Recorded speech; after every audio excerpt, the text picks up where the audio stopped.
괜찮아요. 괜찮아.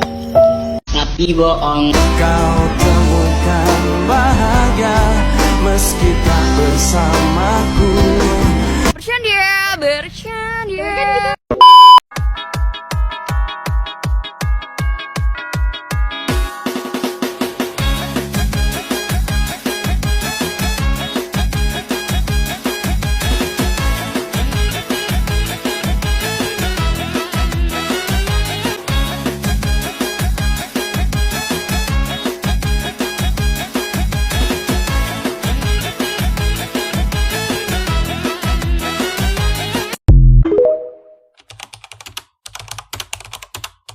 Jadi, keamanan komputer adalah suatu perlindungan yang diusahakan oleh suatu sistem informasi dalam rangka mencapai sasaran hasil yang bisa diterapkan atau cara untuk memelihara integritas, kerahasiaan dan tersedianya informasi.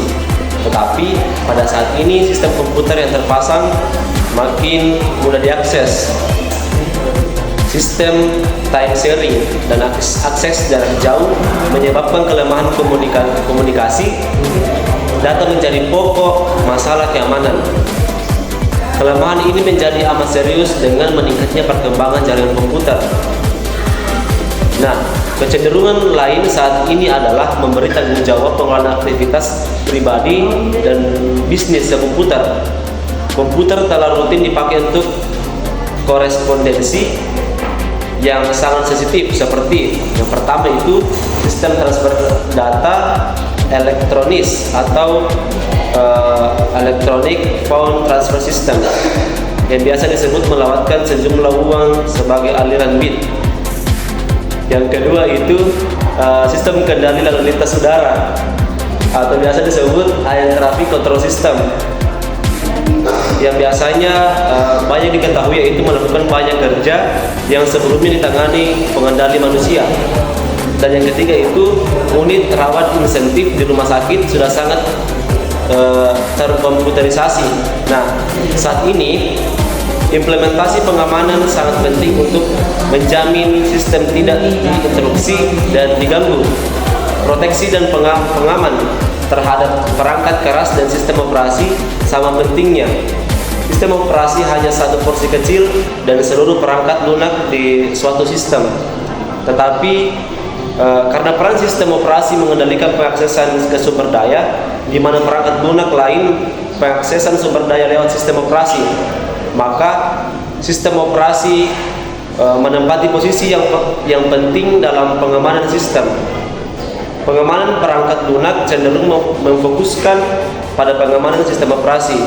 Perlu diingat bahwa perangkat lunak aplikasi juga memberi resiko keamanan. Nah, perlindungan dan keamanan sistem. Perlindungan dan keamanan sistem merujuk pada serangkaian tindakan, kebijakan, dan teknologi yang dirancang untuk melindungi sistem komputer dan data dari ancaman dan serangan yang tidak sah. Tujuan dari perlindungan dan keamanan sistem adalah untuk menjaga rahasiaan, integritas, dan ketersediaan data serta menjaga agar sistem komputer tetap beroperasi dengan optimal. Perlindungan dan keamanan sistem melibatkan penggunaan teknik enkripsi, firewall, antivirus, penggunaan akses yang tepat, pemantauan sistem, serta pelatihan dan kesadaran penggunaan yang baik. Pengawanan sistem komputer bertujuan untuk menjamin sumber daya tidak digunakan atau dimodifikasi oleh orang tak berhak. Pengawanan termasuk masalah teknis, manajerial, legalitas, dan politis. Terdapat 4 macam kejahatan komputer, antara lain yaitu 1. Pencurian waktu komputer. Ini meliputi waktu yang diperlukan memperbaiki sistem komputer setelah terkena virus. 2. Pencurian data. 3. Manipulasi program komputer. Dan 4. Pencurian software maupun pengkopian software. Selanjutnya, keamanan sistem terbagi menjadi 3, yaitu keamanan eksternal. Keamanan eksternal berkaitan dengan pengamanan fasilitas komputer dari penyusup dan bencana seperti kebakaran dan kebanjiran. Kedua, keamanan interface pemakai. Keamanan interface pemakai berkaitan dengan identifikasi pemakai sebelum pemakai diizinkan mengakses program dan data yang tersimpan. Ketiga, keamanan internal. Keamanan internal berkaitan dengan pengaman beragam kendali yang dibangun pada perangkat keras dan sistem operasi yang menjamin operasi yang handal dan tidak terkorupsi untuk menjaga integritas program dan data. Selanjutnya, ancaman-ancaman keamanan. Sasaran pengaman adalah hindari, mencegah, mengatasi ancaman terhadap sistem. Kebutuhan keamanan sistem komputer dikategorikan ke dalam 3 aspek, yaitu 1. Kerahasiaan atau sekresi, diantaranya adalah privasi. Kerahasiaan adalah keterjaminan bahwa informasi di sistem komputer hanya dapat diakses oleh pihak-pihak yang diotorisasi dan dimodifikasi, tetap menjaga konsistensi dan keutuhan data di sistem. 2. Integritas atau integrity. Integritas adalah keterjaminan bahwa sumber dari sistem komputer hanya dapat dimodifikasi oleh pihak-pihak yang diotorisasi. 3. Ketersediaan atau availability. Ketersediaan adalah keterjaminan bahwa sumber daya sistem komputer tersedia bagi pihak-pihak yang diotorisasi saat diperlukan. Selanjutnya, petunjuk pengamanan sistem. Prinsip-prinsip pengamanan sistem komputer menurut Salzer dan Schroeder 1975 yaitu 1. Rancangan sistem seharusnya publik. Keamanan sistem seharusnya tidak tergantung pada kerahasiaan rancangan mekanisme pengamanan. 2. Dapat diterima. Skema yang dipilih harus dapat diterima secara psikologis. Mekanisme proteksi seharusnya tidak mengganggu kerja pemakai dan memenuhi kebutuhan otorisasi pengaksesan. 3. Pemeriksaan otorisasi. Saat itu sistem tidak seharusnya memeriksa izin dan menyatakan pengaksesan diizinkan, serta kemudian menetapkan terus informasi ini untuk penggunaan selanjutnya. 4. Kewenangan serendah mungkin. Program atau pemakai sistem seharusnya beroperasi dengan kumpulan wewenang serendah mungkin yang diperlukan untuk menyelesaikan tugasnya. Default sistem yang digunakan harus tidak ada akses sama sekali. 5. Mekanisme yang ekonomis. Mekanisme proteksi seharusnya sekecil, sesederhana mungkin, dan seragam sehingga memudahkan verifikasi. Proyeksi seharusnya dibangun di lapisan terbawah. Selanjutnya, tipe-tipe ancaman terhadap keamanan sistem komputer dapat dimodelkan dengan memandang fungsi komputer sebagai penyedia informasi. Berdasarkan fungsi ini, ancaman terhadap sistem komputer dikategorikan menjadi 4 macam, yaitu 1. Interupsi. Sumber daya sistem komputer dihancurkan atau menjadi tak tersedia atau tak berguna. Interupsi merupakan ancaman terhadap ketersediaan. Contohnya yaitu penghancuran bagian perangkat keras seperti hard disk dan pemotongan kabel komunikasi. Kedua, intersepsi.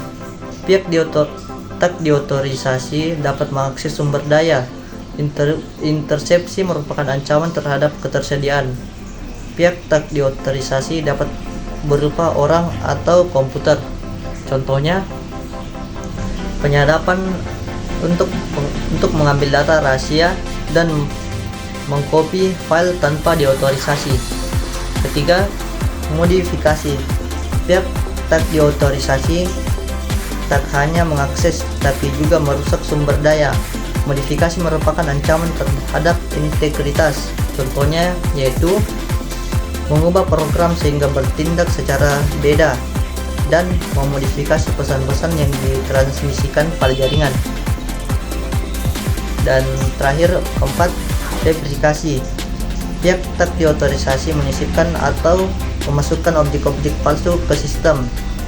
Fabrikasi merupakan ancaman terhadap integritas. Contohnya memasukkan pesan-pesan palsu ke jaringan. Pihak tak diotorisasi menyisipkan objek palsu ke sistem dan penambahan record ke file. Keamanan pada sistem operasi terdapat dua masalah penting, yaitu yang pertama, kehilangan data dapat disebabkan antara lain bencana yang terdiri dari kebakaran, banjir, gempa bumi, perang, kerusuhan, dan gerogotan tikus pada pita rekaman data atau floppy disk. Kesalahan perangkat keras dan perangkat lunak yaitu yang pertama, ketidakberfungsian proses antara lain disk atau tipe yang tidak terbaca.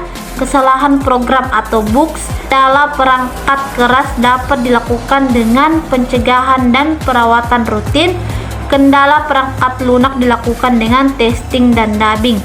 Yang kedua, kesalahan antara lain kesalahan pemasukan data, memasang tipe disk yang salah, eksekusi program yang salah, dan kehilangan disk atau tipe.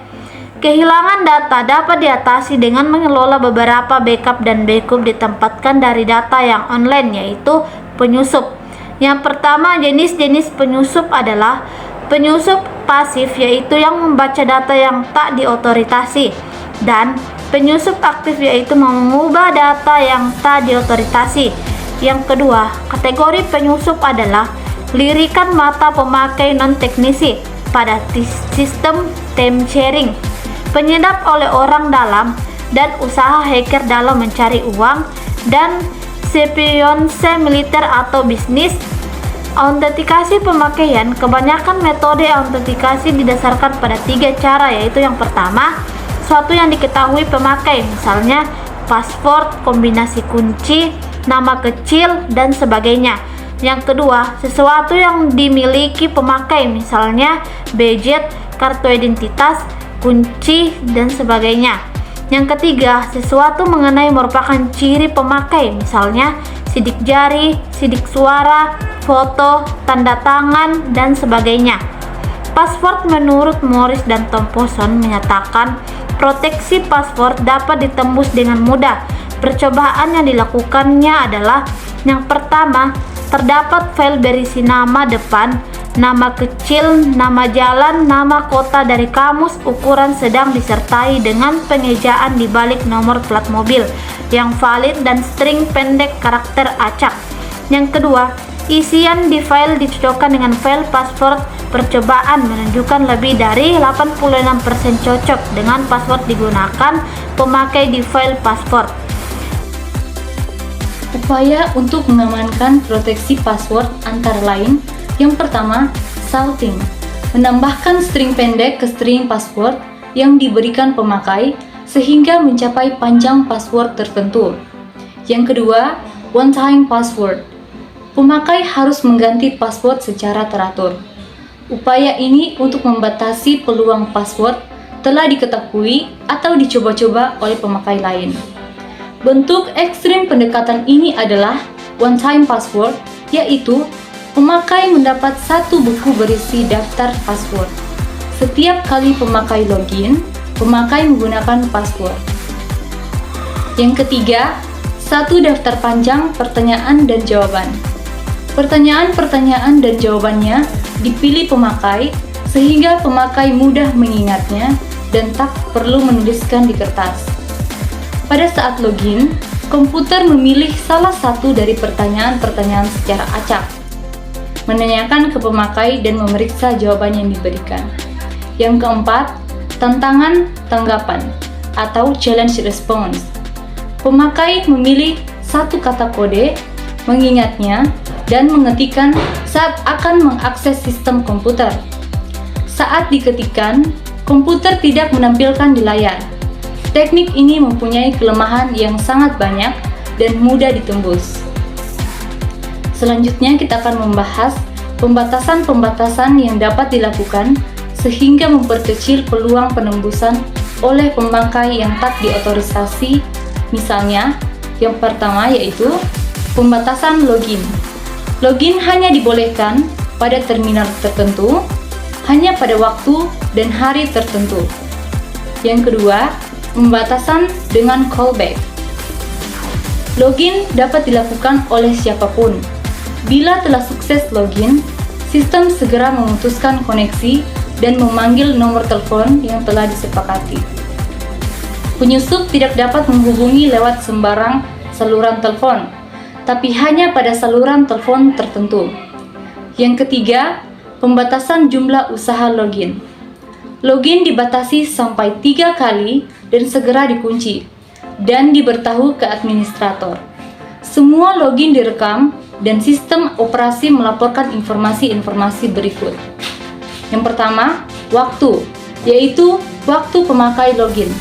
Yang kedua, terminal, yaitu terminal pemakai login. Selanjutnya kita akan membahas program-program jahat. Ancaman-ancaman canggih terhadap sistem komputer adalah program yang mengeksploitasi kelemahan sistem komputer. Kita berurusan dengan program aplikasi, begitu juga program utilitas seperti editor dan kompilator. Bowles memberikan taksonomi ancaman perangkat lunak atau klasifikasi program jahat atau malicious program, menunjukkan taksonomi yang diberikan oleh Bowles. Ancaman-ancaman itu dapat dibagi menjadi 2 kategori. 1. Program-program yang memerlukan program inang atau host program.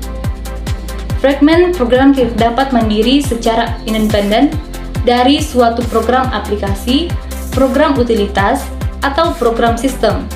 Yang kedua, program-program yang tidak memerlukan program inang yang dapat dijadwalkan oleh sistem operasi. Pembagian atau taksonomi Bowles menghasilkan tipe-tipe program jahat sebagai berikut. Di bagian A ada virus.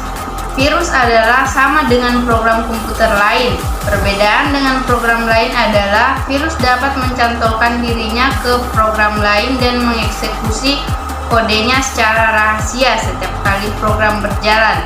Masalah yang ditimbulkan virus adalah virus sering merusak sistem komputer seperti menghapus file, partisi disk, atau mengacaukan program.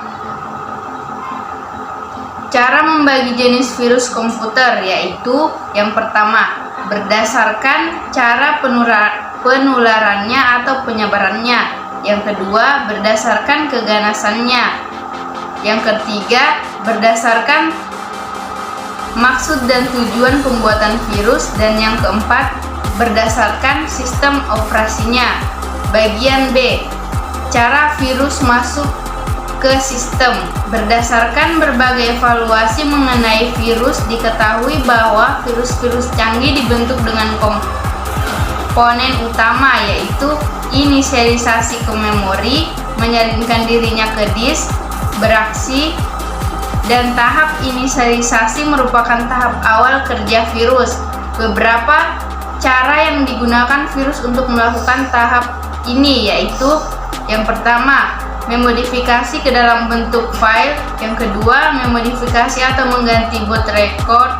Yang ketiga, memodifikasi atau mengganti partisi record. Yang keempat, memodifikasi atau mengganti program kerja peralatan komputer. Dan yang kelima, memodifikasi file override. Bagian C, siklus hidup virus. Virus mengalami siklus hidup dalam 4 tahap, yaitu yang pertama, fase tidur. Virus dalam keadaan menganggur. Virus akan tiba-tiba aktif oleh suatu kejadian seperti tibanya tanggal tertentu, kehadiran program atau file tertentu, atau kapasitas disk yang melewati batas. Tidak semua virus mempunyai tahap ini. Yang kedua, fase propagasi. Virus menempatkan kopian dirinya ke program lain atau daerah sistem tertentu di disk. Program yang terinfeksi virus akan mempunyai cloning virus. Cloning virus itu dapat kembali memasuki fase propagasi. Bagian 3, fase pemicuan. Virus diaktifkan untuk melakukan fungsi tertentu seperti pada fase tidur. Fase pemicuan dapat disebabkan beragam kejadian sistem termasuk penghitungan jumlah kopian dirinya. Dan bagian keempat yaitu fase eksekusi. Virus menjalankan fungsinya mungkin sepele seperti sekedar menampilkan pesan. Tipe-tipe virus ada 5, yaitu pertama parasitik virus, merupakan virus tradisional dan bentuk virus yang paling sering. Tipe ini mencantolkan dirinya ke file X. Virus mereplikasikan ketika program yang terinfeksi dieksekusi dengan mencari file-file X lain untuk diinfeksi. Yang kedua, memori resan virus, yaitu virus memuat diri ke memori utama sebagai bagian program yang menetap. Virus menginfeksi setiap program yang dieksekusi. Yang ketiga, boot sektor virus, yaitu virus menginfeksi master, boot record atau boot record dan menyebar saat sistem diboot dari disk yang berisi virus. Yang keempat, stealth virus, yaitu virus yang bentuknya telah dirancang agar dapat menyembunyikan diri dari deteksi perangkat lunak antivirus. Dan yang kelima, polymorphic virus, yaitu mutasi setiap kali melakukan infeksi. Deteksi dengan penandaan virus tersebut tidak dimungkinkan.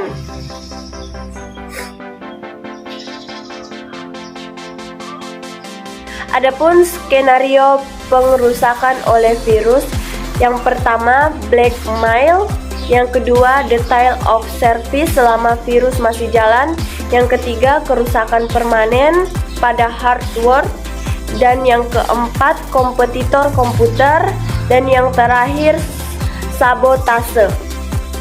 Worm adalah program yang dapat mereplikasi dirinya dan mengirim kopian dari komputer ke komputer lewat jaringan. Begitu tiba, worm diaktifkan untuk mereplikasi dan propagasi kembali. Selain hanya propagasi, worm biasanya melakukan fungsi yang tak diinginkan. Network worm menggunakan hubungan jaringan untuk menyebar dari sistem ke sistem lain. Selain aktif di suatu sistem, network worm dapat berlaku seperti virus atau bakteria atau menempelkan program Trojan horse atau melakukan sejumlah aksi menjengkelkan atau menghancurkan. Untuk mereplikasi dirinya, network worm menggunakan suatu layanan jaringan seperti yang pertama, fasilitas suatu elektronik, yaitu worm mengirimkan kopian dirinya ke sistem-sistem lain. Yang kedua, kemampuan eksekusi jarak jauh, yaitu worm mengeksekusi kopian dirinya di sistem lain. Dan yang ketiga, kemampuan login jarak jauh, yaitu worm log pada sistem jauh sebagai pemakai dan kemudian menggunakan perintah untuk mengcopy dirinya dari satu sistem ke sistem lain. Bakteria adalah program yang mengkonsumsi sumber daya sistem dengan mereplikasi dirinya sendiri. Bakteria tidak secara eksplisit perusak file. Tujuan program ini hanya satu, yaitu mereplikasi dirinya. Program bakteria yang sederhana bisa hanya mengeksekusi dua kopian dirinya secara simultan pada sistem multi-programming atau menciptakan dua file baru. Masing-masing adalah kopian file program bakteria. Kedua kopian ini kemudian mengcopy dua kali dan seterusnya. Bakteria berproduksi secara eksponensial dengan cara mengambil alih seluruh kapasitas pemrosesan. memori atau ruang disk mengakibatkan penolakan pengaksesan pemakaian ke sumber daya.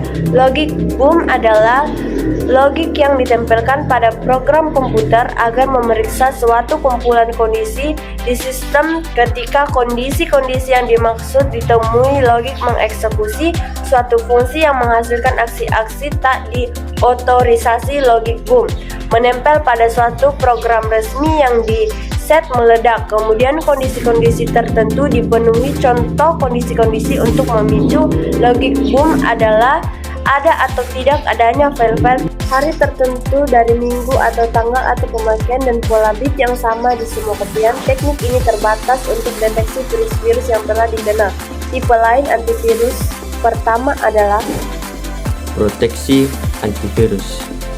Solusi ideal terhadap ancaman virus adalah pencegahan. Jangan izinkan virus masuk ke sistem. Sasaran ini tak mungkin dilaksanakan sepenuhnya. Pencegahan dapat mereduksi sejumlah serangan virus. Setelah pencegahan terhadap masuknya virus, maka pendekatan berikutnya yang dapat dilakukan adalah yang pertama, deteksi.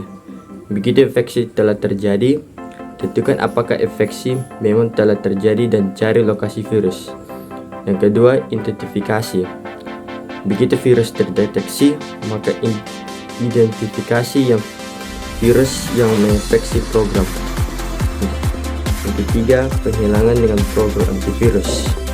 Biasanya dibuat dengan bahasa assembler. Begitu virus dapat identifikasi, maka hilangkan semua jejak virus dari program yang terinfeksi dan program dikembalikan ke semula sebelum terinfeksi. Jika deteksi sukses dilakukan, tapi identifikasi atau penghilangan tidak dapat dilakukan, maka alternatif yang dilakukan adalah hapus program yang terinfeksi dan copy kembali backup program yang masih bersih. Sebagaimana virus berkembang dari yang sederhana menjadi semakin canggih, begitu juga paket perangkat lunak antivirus. Saat ini program antivirus semakin kompleks dan canggih. Generasi antivirus. Generasi pertama, sekedar scanner biasa. Generasi kedua, scanner yang pintar atau heuristic scanner. Generasi ketiga, jebakan-jebakan aktivitas atau activity trap.